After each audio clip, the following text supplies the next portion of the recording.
What's going on, Guardians? It's Tizzle here, and in this video I'm going to be showing a solo GM clear of Warden of Nothing. This is a really fun strike, and it's got all three champion types: overloads, unstops, and barriers. And this is a really excellent build. I'm using Necrotic Grip, and that is because the boss, you have to hide from the boss a lot, so Necrotic can do some damage over time to allow you to like deal damage while hiding. So it's very good for that. And then as you can see, I've got Thorn.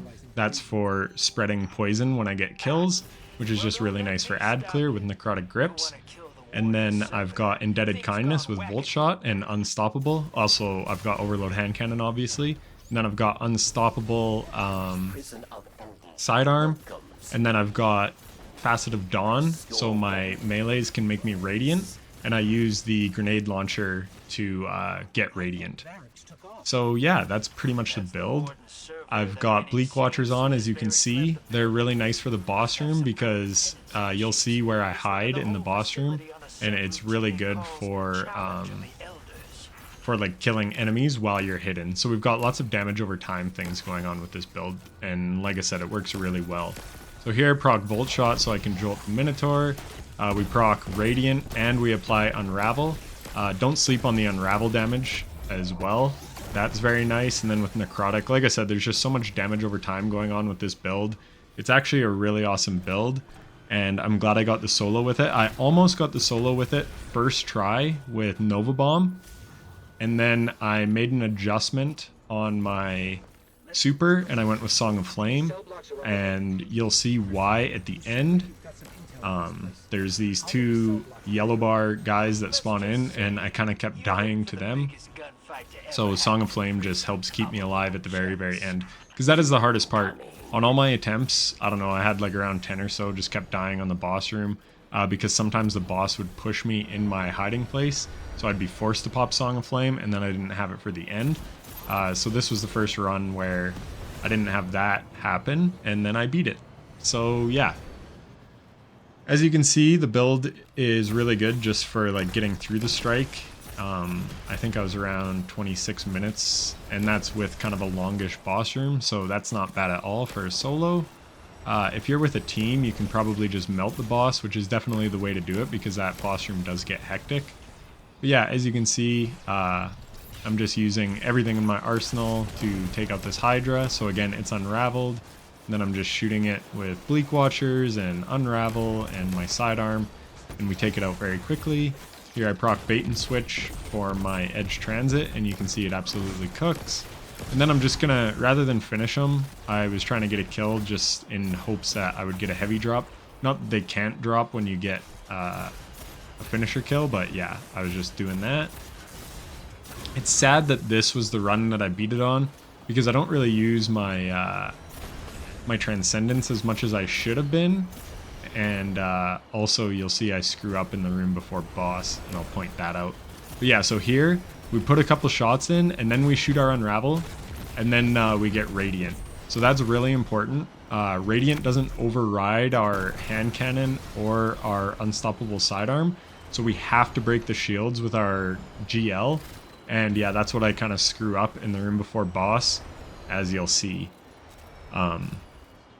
So that's the only downside with this build, but like I said, I was consistently getting to the boss room in about 20 minutes, and that was with doing this strategy the whole time. So you just have to be smart about when you proc Radiant, because Facet of Dawn only gives you Radiant for 5 seconds. So you have to be smart about throwing out your melee right before the barrier shield is gonna pop. So there, I didn't proc Bait and Switch because I was using my Thorn, and I thought the timer was short enough that I would have been able to proc Bait and Switch. So anyways, we just had to stun him again. And then here's a really nice opportunity to use Song of Flame. So sometimes in my other runs, I was using Transcendence right there to take out that unstop and to save on heavy ammo, which I should have done on this run. I don't know why I wasn't. Like I said, this was kind of a sloppy run, honestly. That was a weird shield pop by that guy, because sometimes the ignition will kind of stun lock him so he doesn't pop shield. and I was waiting on that, and it looked like it kind of did stun lock him, but then he popped his shield anyways. So I had to waste a bit of extra edge transit ammo, which kind of cost me up here, as we'll see. Because there's 2 barriers, and again, I can't use, even if I'm Radiant, I can't use my hand cannon or my GL to stun those barriers.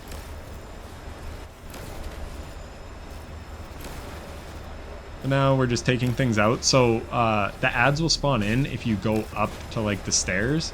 So here's what I do. I just sit back. I've got Volt Shot, so I'm going to apply Volt Shot. That's going to do damage to all the ads around. And then I unravel the boss for the Hydra yellow bar. And yeah, you can see the unravel and the jolt. It's just killing all the enemies around it. So this build is honestly super, super good for ad clear. I kind of just dreamt it up last night before, just kind of thinking, oh, what should I use? Because like I said, the boss is hard to like go in on. So something with damage over time is really good. Arc Surge and Void Surge are on. So honestly, Anarchy could be a really nice play. Especially, like I said, in the boss room. So here, these trains screw me up a lot of the time as well, but I wasn't expecting that barrel to make him pop his shield, so that was a little unfortunate. We can get a Bleak Watcher down to slow all those ads that are rushing up on us. There we got a heavy drop, so that's really good. We're just going to take out some ads. I missed my shot. But yeah, with like the explosion from like shattering the ice and the AoE damage from our sidearm, the Rocket Cloud sidearm, it's also got pretty decent ad clear. And yeah, these ads just kind of keep spawning in, so this should be the last wave of them. They may stop spawning if I were to take out the hobgoblins quicker, so again, in a team, this may not quite be the same. But for solo, I'm just taking my time. It's a real shame my first run didn't get it, because it was like perfect. Which is odd, because I hadn't ran this strike in a long time, but... So there, you could see I put a little bit of damage in, and then I knew my melee would push him. And then here, I get very lucky to kill before he was going to pop, because I'm out of all my ammo, but I do have lots of bricks. So I got kind of lucky with the drops there, but I do have heavy ammo finder on and a kinetic, or an exotic primary. So you get decent amount of drops for your heavy ammo finder. So here, I'm just trying to think what's a good spot to take the hobgoblin on from. And I like down here, because then those ads aren't going to mess with me. So here, we're going to shoot that, get our Radiant melee, it's going to push them.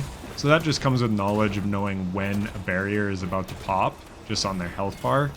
Because like I said, you only have 5 seconds, so you better push him while you have Radiant, otherwise you're not going to be able to break that shield. So you have 5 seconds after you throw your melee to make him pop the shield and pop it. And then you pretty much want to one stun him. But that's what's nice about the Arcane Needle. It's good from a distance, it unravels, and you get 3 of them. And the 3 comes in very, very handy. So here I am playing a little bit recklessly. Oh, and there's another screw up on this one. It's always the ones that I screw up the most that are the ones I actually get the clear on and that go up on YouTube. But I know you guys say you don't mind that, so that's good, because it is real. Nothing's ever perfect. But yeah, that Minotaur just came out of nowhere. So I do have healing grenades on. I don't know if Bleak Watcher like makes that cooldown the same regardless. I know that's how it works on Stasis. I'm not sure if it's the same on Prismatic. But yeah, it forced me to pop my super, which I did not want to do, because normally I want the boss to rotate around, and then I pop my super on it. So now we have to expend a ton of green ammo, which doesn't really matter because we're never really hurting for green in these runs, like ever. I was never hurting for ammo. Plus I have lead from gold on this, so that also helps me with ammo. So every time I pick up a heavy brick, I'm getting special ammo. So here we're just going to cook them. We procced Radiant, we procced Unravel, shoot our edge transit shots. So yeah, I was very liberal with my ammo usage in this run, and I still got it done. And I may have even left a heavy crate back there. I'm not even 100% sure. I thought I saw 2 earlier. But anyways, we pick up our ammo, and look at that. We're back to full ammo on the sidearm. So like I was saying, this is honestly a pretty good like beginner Nightfall if you wanted to get into try to soloing GMs. The boss room is fairly tough, so you may not beat it. But even just the practice of getting there and dealing with the champions and knowing where to stand to like take on those hobgoblins and proccing their barrier pop and all that, like I said, it's a very methodical, what's the word I'm looking for? Predictable Nightfall. I got, like, the boss was so low HP on my first run, and that was my first run, and then every run after that was like very, very similar. Obviously no run's the same, but my runs were all very, very similar. So here, again, I should be popping Prismatic to save on ammo and just take my time a little more with the unstops. But after dying at the boss room so many times, I was just playing a little recklessly on this run. I just wanted to get to the boss room at this point. So here, again, I'm killing it with my primary, because if you didn't know how the heavy ammo finder bricks work, it's basically just, it's cumulative. So as you get kills with your exotic primary, you're like increasing an invisible bar in the background that will eventually give you a heavy brick. So say it's like 20 kills. So every time I get a primary kill, that's like one more tick on that bar up to 20, and then I'll be able to get the heavy ammo finder brick. So here I am saving some heavy, because there's 3 barriers in the next room, so I definitely need some heavy, because again, you want to try to kill them in one stun if you can. And right there, like, I know that unstop's not going to hit me because of when I turned around and started running. And again, that all just comes with experience. So here we take out the unstop. We only use special because there's lots of special on the ground. There's some scions off in the distance. You want to be wary of them. So this was the first time I actually did this strat. But yeah, there's a scion up on that little ledge right there. So just watch out for him. And there's another one, and then there's one on each on your left and right here. So like I said, this was the first time I used my super here, which is fine because there isn't really a good opportunity to use your super in the next room for a little while. Unfortunately, nothing seems to have dropped me ammo, so I'm going in here with only 11 shots to deal with 3 barriers. So not ideal. So this is what's so cool about this Nightfall, is the enemies fight each other, and we use that to our advantage. We're going to just keep the overload overloaded and let the unstop just go in on them, and then sometimes the barrier colossus also shoots the minotaur. The Vex hobgoblins won't, because the Vex aren't going to fight the Vex, but the Cabal will fight the Vex and vice versa. So I can't remember if I show it that well in the boss room, but I definitely show it here. So another weird thing happened on this run. So we take out some random ads. Also, I was running around there tripping all the mines, because once you go to cap the mines, you do not want to be getting slowed by them. So this part was weird. I stun the overload, and then I throw the melee on it to get it unraveled. But then normally it just keeps the aggro on the unstop, but this time he ran at me. So you could see he was about a third, well, he had 2/3 health, or like a third of his HP was taken down, but I had to just disengage because he started chasing me. But normally he'll stay in middle, and you can just take him out with the unstop and the colossus. So here's where I mess up big time. I get too greedy here because they kind of stacked on top of each other. So I was like, oh sweet, maybe I can take them both out with my GL. But that was not the case. You can see I'm so close. If I could have got a finisher there, but it doesn't matter because I'm still out of edge transit ammo, and I would have that barrier colossus to deal with. Well, luckily we're on Prismatic, and I have the freezing, the Bleak Watcher. So there is ways to kill the barrier, but luckily I do get a heavy drop here, I think from this Minotaur. So here, again, that Hobgoblin started shooting me, but now you can see he's aggroed onto the unstop. So now we're just going to keep overloading him with our overload hand cannon and just let the unstop do all the work. And then the unstop's also getting unraveled. So even though we haven't stunned the unstop, look at his health bar, just because these two fight each other. So it's a really good way to save ammo. Again, you could do this like for a long time if you wanted on like all the enemies, but I'm trying to be kind of quick for YouTube. But if you were just trying to get it clear and you want to be like as ammo efficient as possible, just let these enemies fight each other. So there again, I knew exactly when to strafe, exactly when his attacks come, and that just comes with experience and knowing how the champions work. So here, I have to get that heavy.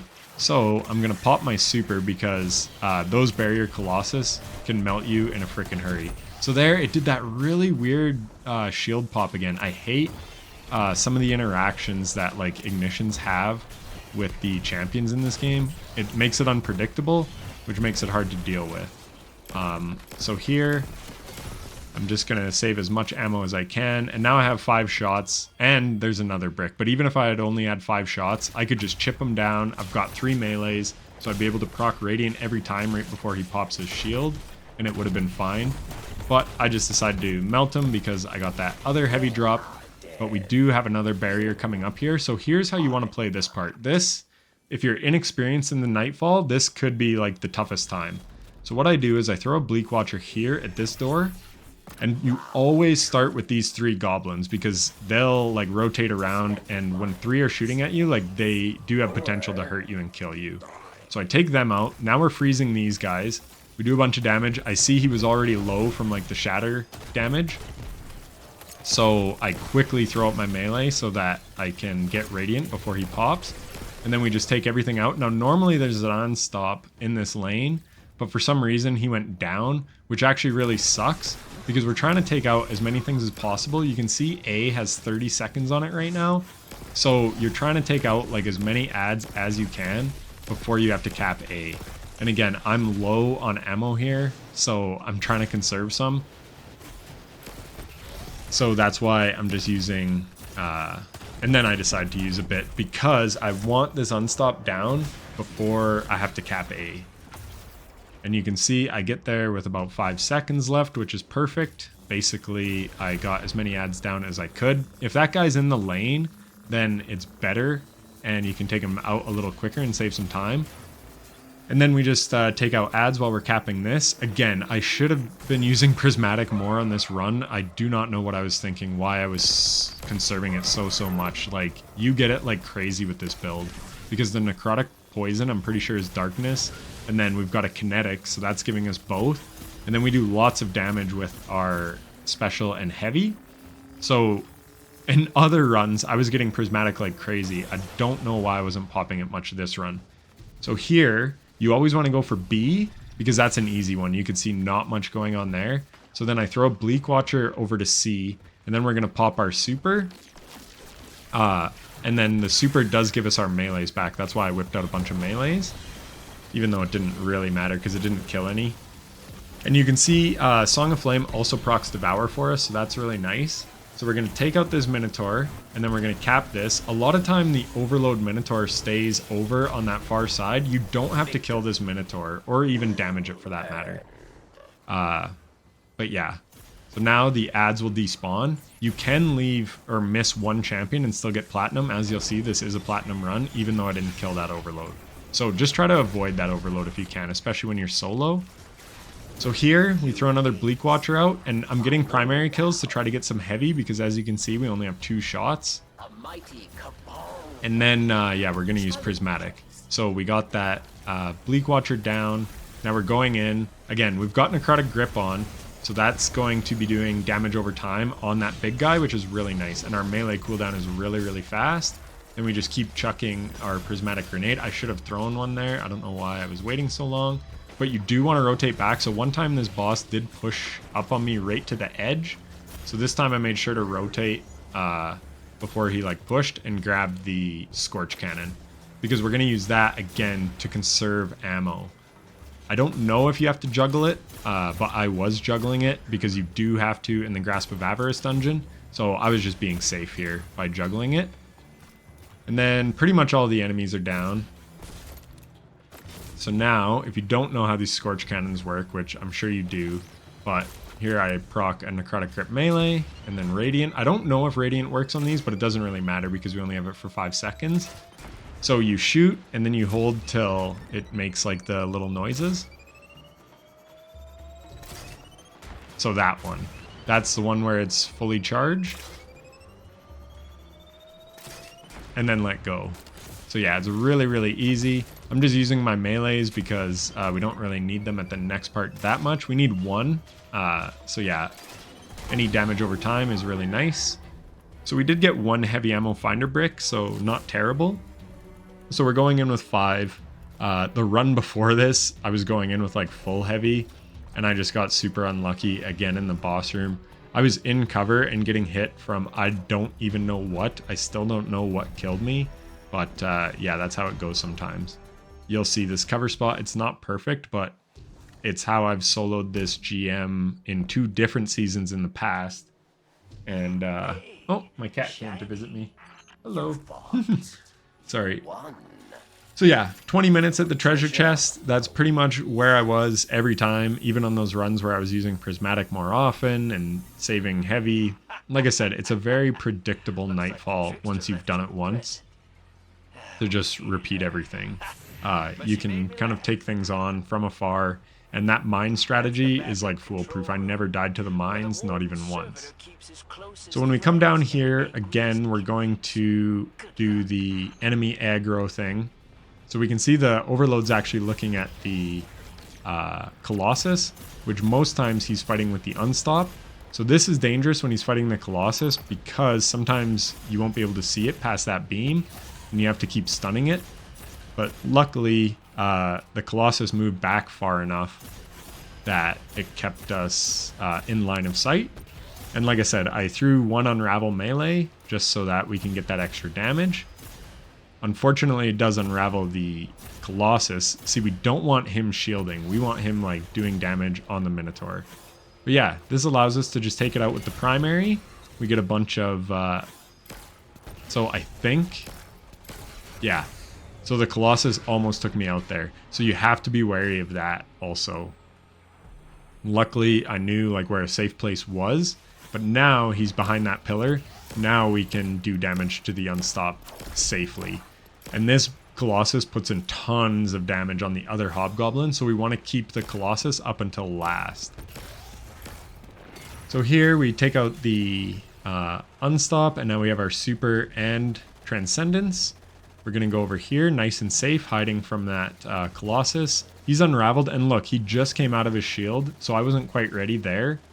But yeah, we're going to use this Colossus to do a bunch of damage. And then I pop Transcendence just so that I can conserve ammo because I know I'm going to need it to take out the Colossus. So here we're just using everything that we can that's not our heavy. And now the Colossus, he's the tricky guy. So again, really nice timing on that shield pop. And I'm just throwing everything I got at him because I have to kill him in this stun pretty much. And I do. And then luckily there's some green ammo there. So not ideal having no heavy, but you'll see we get through it just fine. Again, because we have so much like damage over time. There may be strats where you can melt this guy. So way back when you had like artifact mods on your armor, I used Unstoppable GL, and I think Solo Operative was on, and like whatever Revitalizing Blast was back then. And anyways, in my well with Starfire Protocol, with all the grenades and my grenade launcher, I was just able to, like, I would take them down a bit, but once the enemies started spawning, I popped my well and I took them out. And it was like nip and tuck. It was very, very close. Where with this loadout anyways, you're never going to be able to melt them, especially when you don't have heavy. So, as you do certain damage gates, Cabal and Vex will come in. So the Cabal are first, and they come from that side, as you can see. So I throw my my Bleak Watcher to my left. And yeah, you can see I'm getting a bunch of Scion kills because it froze them, and that gave me Devour. So now I have Devour, so I'm getting my health back, and I'm getting way more grenades. So now I'm going to chuck out another grenade. And unfortunately, I hadn't done enough damage to the boss to spawn in the Vex, but ideally I could have done a bit more damage. And yeah, see, now the Vex are coming in, but now my my Bleak Watcher is gonna almost be out, so that's too bad, but it is what it is. So there, I think I got the melee kill, but I don't think it gave me Devour, so that was really weird.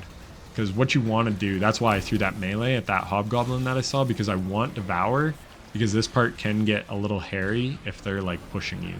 So this boss, he's trying to beam me, but we're protected here. But like I said, one time something was shooting me and I was just like standing here and I have no idea what it was. Nothing had line of sight on me or anything. I have no idea, but yeah, some weird things can happen. So there may be better strats for this boss room. I don't know. This is the one I've always defaulted to because it's pretty safe. And like I said, even on my first run, I was like right at the end and I just died. It's how it goes sometimes. I died to the Cabal Bronco guy or whatever, like the yellow bar Cabal guy. I was behind cover, but he does AoE void damage attack when he raises up in the air, and that's what was killing me. So here I have Devour, so I'm trying to get lots of kills to get grenade energy. And yeah, we're just taking our time. The Cabal and Vex are fighting each other. So now I scooch over to get some heavy because I am going to need that. And yeah, you can see that boss rotating on me. So he's rotated up right in front of my face before, and I had to pop Song of Flame. So this time, I'm just going to rewind that because it's very subtle what I did here. So the boss starts rotating towards my hiding place, as you'll see, out of the corner of my eye. So then I kind of just scooch back up to get him coming to his right or my left. And that gets him like over here. Don't mind my cursor, but it got him back here instead of rotating around this way. So I think that's how you handle that, because before I wasn't doing that, and like I said, he would rotate around right in front of my face. So now I almost have 2 melee charges, so I'm gonna throw 1 melee charge. It gives us radiant, so I'm putting in some damage with my sidearm. So you don't want to push too fast, because when the yellow bar Minotaur and the yellow bar Centurion or whatever come out, that's when you want to be melting the boss. So just chip away at the boss as much as you can. And again, there my Bleak Watchers took out a ton of goblins and I got Devour. There I was a little slow, bad reaction time. So yeah, I don't get to keep Devour because I screwed up. And then there we get really lucky. We get a heavy ammo finder brick, which gave us 2 heavy, but 12 sidearm shots. So that was huge from that little goblin. So now he's in a really good spot for us to DPS because there's no enemies around. So I take advantage of that. I dump my entire magazine and then I get booped out. I wasn't quite ready. Like I was about to go out and pop Song of Flame, but a little Scion booped me out there. So here I am, I'm just proccing Radiant and I'm proccing Bait and Switch so that I can melt. That's why I shot the sidearm and the hand cannon right before. But in Song of Flame, I wouldn't say you're invincible, but you have a lot of damage resistance. So yeah, I knew I had it in the bag once I like popped Song of Flame because I put in so much damage, spawned those guys in. But yeah, that Scion did bump me and I wasn't ready for that. But that is why I run Song of Flame over Nova Bomb. Anyways, that was it for the build and the run. I hope it was helpful and informative. And if it was, then a like and subscription would be greatly appreciated. Thanks for watching and take care.